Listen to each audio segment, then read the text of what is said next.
Good morning बच्चों, कैसे हो? उम्मीद करता हूं अच्छे होंगे। तो लास्ट वीडियो में हमने देखा कि हमारा स्वर जो है वो कंप्लीट हो चुका है।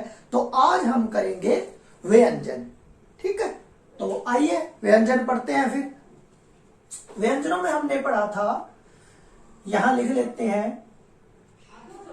क, ख, ग, घ, अंग। ठीक है, इसी तरह हमने पढ़ा था च, छ, ज, छ, न।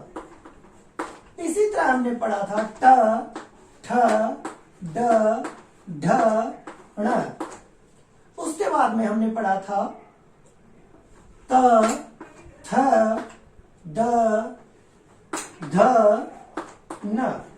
और पढ़ा था प, फ, ब, भ और मैं। ठीक है, आप सोच रहे होंगे कि हमने ये पहले वीडियो में लिख लिए थे, फिर दोबारा क्यों लिखा जा रहा है? अभी इनकी जरूरत है, दोबारा लिखने पड़ेंगे ये। ठीक है, तो हम इसको क्या बोलेंगे? इसको हम बोल देते हैं क वर्ग। ठीक है, और जो इनका उच्चारण स्थान है वो कौन सा है? कंठ। ठीक है, कंठ, यानी जो क वर्ग है उसको हम लोग कंठ से उच्चारण करते हैं। दूसरा हमारा च वर्ग, तो इसका जो उच्चारण स्थान है, तो थोड़ा सा इसमें और ऐड कर लो पहले। इसके अंदर और कौन कौन से वर्ण है जो हम लोग उच्चारण करते हैं, तो वो भी देख लीजिए। इसमें ए जो है वो भी कंठों से, और आ जो है वो भी हम लोग कंठ से उच्चारण करते हैं। और तीसरा जो है वो है, यानी कि ये तीन ध्वनियां भी हमारी क्या होती हैं? कंठ से उच्चरित होती है। इसी तरह दूसरा देख लीजिए च वर्ग। च वर्ग में हम लोग ई, छोटी ई, बड़ी ई ऐसे कह सकते हो आप, ये और श, ये तीन जो है इनका उच्चारण हम लोग क्या करते हैं? च वर्ग में करते हैं। और इसको हम क्या बोलते हैं? तालव्य। तालव्य व्यंजन, इनको हम लोग क्या बोलेंगे? तालव्य व्यंजन। इसी तरह तीसरा आ जाता है त वर्ग। त वर्ग के अंदर हम क्या करेंगे? इसके अंदर हम लोग ये जो है हमारा उच्चारण स्थान की बात करूं तो इसमें आएगा, एक तो हमारा आ जाएगा री और दूसरा आ जाएगा श। ठीक है, और ये कहां से बोला जाएगा? मृधा। मृधा कौन सा होता है? जो दांत के पीछे वाली, जो हमारे मुंह के अंदर दांत के पीछे के स्थान को हम क्या बोलते हैं? मृधा बोलते हैं। इसी तरह हम लोग तय वर्ग में आ जाते हैं। तय वर्ग के अंदर हम क्या करते हैं? तय वर्ग के अंदर भी हमारे स, तय वाली तो पांचों वर्ण बोले ही जाएंगे, इसके साथ में स जो है उसको भी हम बोलेंगे। और इसका उच्चारण स्थान कहाँ होगा? दंत या दंत्य या दांत। ठीक है, दोनों ही, दंत्य भी बोल सकते हैं, दंत या दंत्य। ठीक है, तीनों बोल सकते हैं आप। इसी तरह हमारा एक और वर्ग बच गया, पै वर्ग। पै वर्ग में हम लोग क्या करेंगे? पै, फ, ब, भ, मैं, और इसके साथ में ऊ, छोटा ऊ और बड़ा ऊ, इन दोनों को भी हम लोग क्या रखेंगे? पै वर्ग में रखेंगे। और इनका जो उच्चारण स्थान होगा वो क्या होगा? ओष्ठ है। ओष्ठ या फिर ओष्ठ है, दोनों ही सही है। ठीक है, अब इसके बाद में हमने क्या लिखा था? अंतस्थ। ठीक है, अब अगर इतना समझ में आ गया हो, इसका एक बार आप स्क्रीनशॉट ले सकते हैं, या एक मिनट रुको, मैं इसी में बता देता हूं ताकि दोबारा हमारे को ना लिखना पड़े। दो बातें होती है बेटा, जैसे क और ख, इनको बोलने में हमारी जो अगर वायु प्राण के आधार पर मैं बोलूं तो इसमें वायु कम लगती है, इसलिए इन दोनों को हम लोग क्या बोलते हैं? ए घोष। ठीक है, आप इसको इस तरह से लिख सकते हो। ये सारी की सारी क्या है? पहली और दूसरी पहला वर्ण और दूसरा वर्ण क्या होगा, ए घोष। ठीक है, इसी तरह तीसरा, चौथा और पांचवा क्या हो जाएगा, घोष। घोष लिख देता हूं मैं यहां, घोष। ठीक है, तीसरा, चौथा और पांचवा वर्ण। ठीक है, हो जाएगा। इसी तरह हम लोग और देखते हैं, अगर मैं इनको प्राण और वायु के आधार पर अगर मैं इनको बांटने की कोशिश करूं तो क्या होगा कि पहला, तीसरा और पांचवा वर्ण यानी क, ग और अंग, ये तीनों तो हो जाएंगे अल्प प्राण, यानी जिनमें कम वायु निकले। ठीक है, और उसके बाद में जो ख और घ जो है सभी वर्णों का, यानी ये क वर्ग, ये ग वर्ग, ग और ये अंग, यानी पांचों, ये तीनों अगर मैं यहां बात करूं, 1, 3 और पांचवा वर्ण, पहला, तीसरा और पांचवा वर्ण तो होंगे प्राण, और दूसरा और चौथा महाप्राण। इनको हम क्या बोलेंगे, महाप्राण। समझ आया? इतनी बात क्लियर हुई? अगर इतनी बात क्लियर है तो आप इसका एक बार स्क्रीनशॉट ले लीजिए, फिर मैं आपको इनकी डेफिनेशन करवाता हूं। ठीक है, हो गया होगा? इसको मैं अब रब कर देता हूं।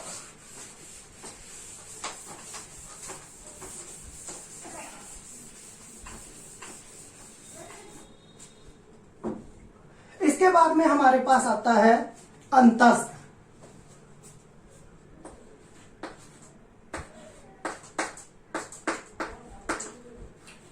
ठीक है, अंतस्थ व्यंजन कौन कौन से थे हमारे पास, य, र, ल और व। अब इसको हम लोग लिखेंगे कैसे वो भी देख लीजिए। ठीक है, कि जिन वर्णों, यहां लिख दो नीचे, तो ऐसे करके यहां लिख देता हूं कि जिन वर्णों का उच्चारण, जिन वर्णों का उच्चारण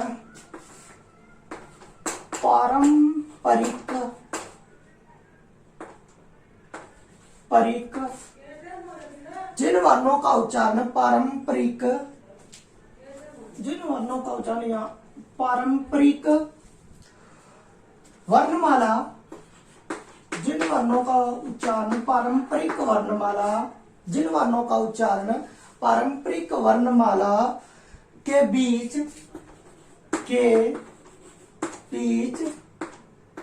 अर्थात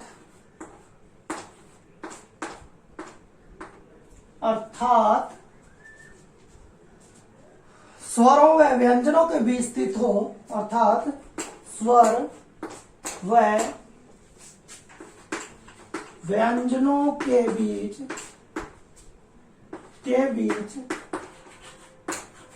व्यंजनों के बीच स्थित हो। अर्थात जब हम लोग य, र, ल और व का उच्चारण करेंगे तो हमारी जो वायु है वो पूर्ण रूप से कहीं, हमारी जो जीभ है वो पूर्ण रूप से कहीं टच ना कर मुंह में घूमती रहेगी। इसी तरह दूसरा हमने पढ़ा था ऊष्म व्यंजन। इसमें क्या, ऊष्म व्यंजन में कौन कौन से थे हमारे चार, श, स, है। इनमें क्या होता है कि जिन वर्णों का उच्चारण,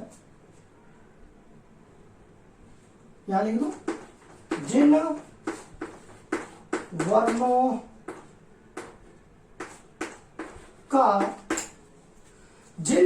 का उच्चारण करते समय, जिन वर्णों का उच्चारण करते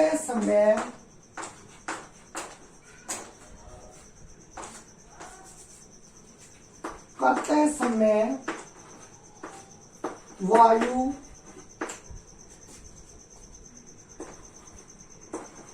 घर्षण या रगड़ के साथ मुख से बाहर निकले,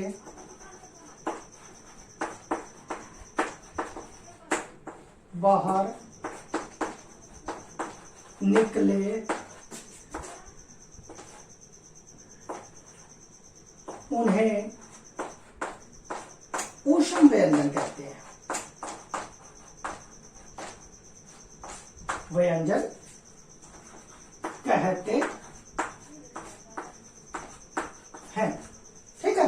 एक और, जब हम इनका उच्चारण करते हैं श, श, स और है, तो मुख से हमेशा गर्म वायु निकलती है। ठीक है। इसका शॉर्ट स्पेल ले लीजिए, फिर आगे बढ़ते हैं। हो गया। चलिए,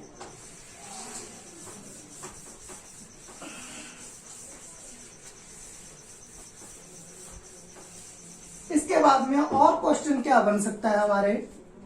संयुक्त व्यंजन।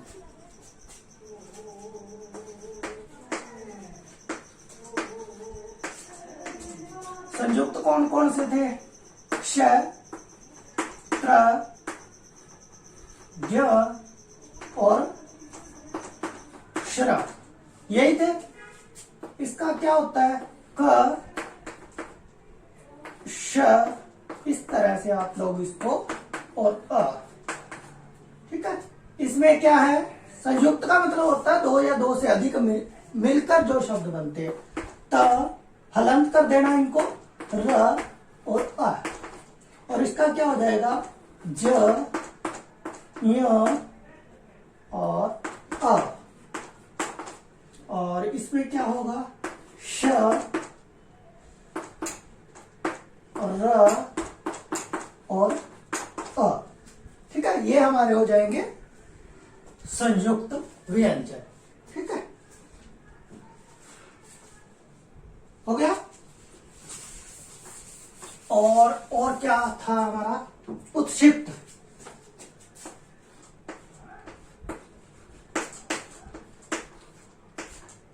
उत्क्षिप्त व्यंजन, ये कौन कौन से थे? ढ और ड, ढ और ढ। ठीक है, दो थे। तो इसमें हमने क्या देखा कि जिनके उच्चारण में, या लिख देता हूं कि जिनके उच्चारण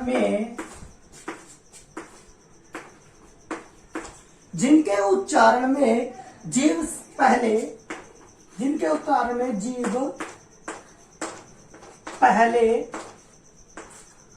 जीव पहले ऊपर उठकर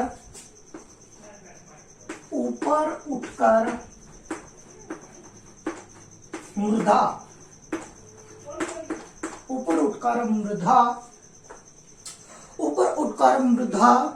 का